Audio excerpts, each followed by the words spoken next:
Então, muito bem-vindo à nossa primeira aula em que eu vou falar para você um pouco mais sobre o que é ser um programador ou ser uma programadora. Tô até emocionado aqui. E também a gente vai quebrar alguns mitos e paradigmas sobre esse assunto e também, enfim, desmistificar bastante coisa que vem muito de filmes e conversas por aí, beleza? Você vai ver que programar é uma atividade profissional assim como qualquer outra, beleza?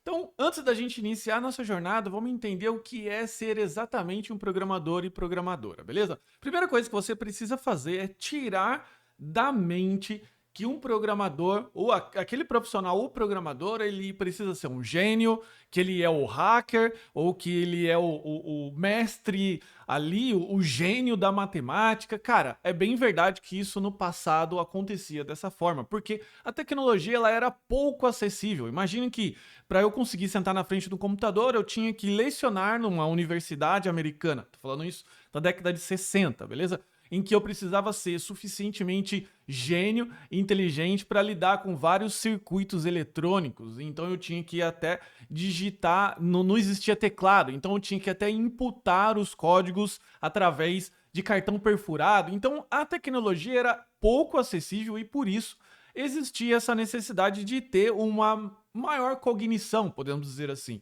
maior intimidade com tecnologia, maior intimidade com computadores. E essa visão ela foi extrapolada nos filmes até hoje. Então a gente tem lá o profissional, o hacker, inclusive, o cara que fica num quarto escuro, digitando com um gorrinho. Cara, de novo, isso tudo ainda existe? Existe, mas isso é um limitador para que você possa ser um programador? Não. Beleza? Então, primeira coisa que você precisa entender é que um programador é um cara, um profissional, como qualquer outro, cuja sua principal função é resolver problemas. Beleza? E daí talvez você se pergunte, tá, legal, mas quais problemas esse cara tem que resolver? Os problemas do mundo real, ok? Então, se ele tá lá trabalhando formalmente numa empresa, ele está desenvolvendo um sistema, por exemplo, gerencial de empresas, coisas desse tipo, de cadastro de cliente, estoque, etc. Cara, ele está resolvendo aquele tipo de problema.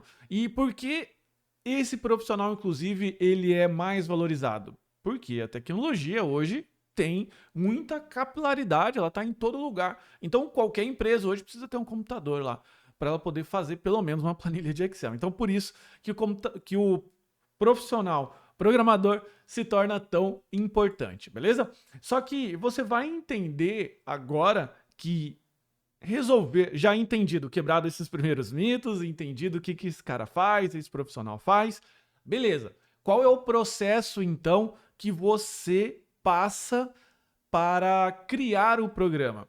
Né? Talvez seja o próximo passo que você esteja com dúvida. Porque também muitas pessoas imaginam que basta eu simplesmente chegar, imaginar e começar a digitar um monte de códigos da minha cabeça. Sim, isso é verdade para os programadores bem experientes, podemos dizer assim. Pessoas que já estão ali, talvez 10, 15, 20 anos trabalhando, beleza? Para o iniciante, existe um passo a passo, que é o passo a passo que a gente vai focar em toda essa primeira etapa, que é a primeira etapa, que é a etapa mais importante, beleza? Primeira coisa, entendimento. Cara, quando você vai tentar resolver algum problema, você precisa entender aquele problema. Afinal, você não consegue resolver o que você não entende. Depois você vai partir para uma lógica. Como que você vai conseguir encadear isso? E depois você escreve o código, beleza? Então, o entendimento basicamente é entender o problema e entender os desafios com foco nas necessidades do projeto. Então, não adianta nada, inclusive, você falar assim: não, aqui a gente vai utilizar, por exemplo, vamos imaginar um caso hipotético: propulsão a jato num veículo. Tá, mas esse veículo é off-road, você vai colocar um foguete para ele andar a 300 por hora numa estrada de terra. É impossível. Então, você precisa entender todo o contexto, tudo que está envolvido. Então, você primeiro precisa escutar o problema proposto, então pensar em possíveis soluções. Qual ferramenta que você vai utilizar nessa etapa? Essa ferramenta aqui, papel e caneta. Você vai escutar, você vai anotar, beleza? E você vai começar eventualmente a pensar em possíveis soluções, mas você não vai definir nada.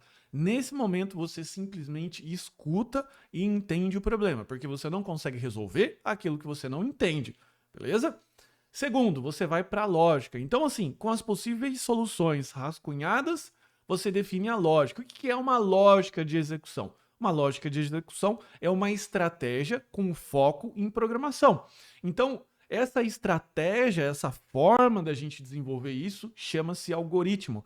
E apesar de muitas pessoas ficarem bastante preocupadas com esse tema, porque até vem muito com a ligação matemática da coisa, um algoritmo nada mais é que uma sequência lógica de como resolver algo. Inclusive, muito provavelmente você já usou um algoritmo para fazer arroz, um algoritmo para cozinhar alguma coisa. Sim, uma receita é um algoritmo, um passo a passo, lógico e encadeado, para que você saia do ponto A e chegue até o ponto B. Saia do estado de fome, vontade de comer, para um prato ali feito para você, beleza? É claro que, inclusive, alguns programadores mais experientes também podem abstrair essa etapa, mas é algo que eu não aconselho principalmente para os iniciantes, beleza? E o código, então, onde que entra? O código é a etapa final, porque pensa comigo, se você já entendeu o problema, sabe exatamente como resolver, o que seu cliente quer, o que se espera, quais as limitações dessa solução, como, por exemplo, como eu disse lá, estrada de terra, beleza? Então, o que você faz quando você já entendeu, você já rascunhou as possíveis soluções lógicas, você coloca tudo isso em código, beleza? Então, você vai escolher uma linguagem de programação mais adequada àquele projeto, ao fim, ao ambiente que ele se enquadra, como, por exemplo, web, desktop ou mobile, tá? E daí você decide. Por experiência, as linguagens mais comuns aí são JavaScript, Python, PHP e Ruby. Beleza? Aqui dentro desse contexto aqui que a gente vai trabalhar, a gente vai escolher uma dessas daqui e você logo vai entender o motivo. Bacana? Então, assim, quais os próximos passos que você deve seguir? Você deve seguir, e você vai seguir aqui comigo os próximos passos, basicamente isso aqui, essa etapa central. Porque essa é a etapa em que muitas pessoas acabam ignorando, acabam achando chato, acaba achando que não é necessário, mas que quando vai cair na frente de uma tela de computador, fica lá então o cursor piscando, nenhum comando vem à sua mente e essa pessoa acaba desanimando. Então por isso que é importante você primeiro separar cada etapa, beleza? Trabalhar em cada etapa sem estar preocupado com a próxima, do tipo, meu Deus, eu estou escutando aqui o cliente falar que ele precisa de um banco de dados. Daí você já está pensando aqui no código em como você vai fazer banco de dados. Não, cara, não. Você vai fazer o seguinte, escuta, eu quero um sistema. Eu estou falando isso em termos de sistema, banco de dados, não que você vá desenvolver isso agora. Só estou falando o que vai acontecer na frente. Então o cliente fica ali falando, não, porque eu quero um sistema, daí você anota o sistema, cadastro de cliente, não se preocupa, fica tranquilo. Depois você vai pensando em como você vai resolver essas coisas na etapa lógica. Mas a etapa mais importante é a lógica. Por quê? Porque eu já vi muito programador, já velho de carreira, que o cara senta na frente do editor e trava. E por que ele trava? Porque ele não teve embasamento, ele não ensinou a mente dele pensar de forma lógica, ok?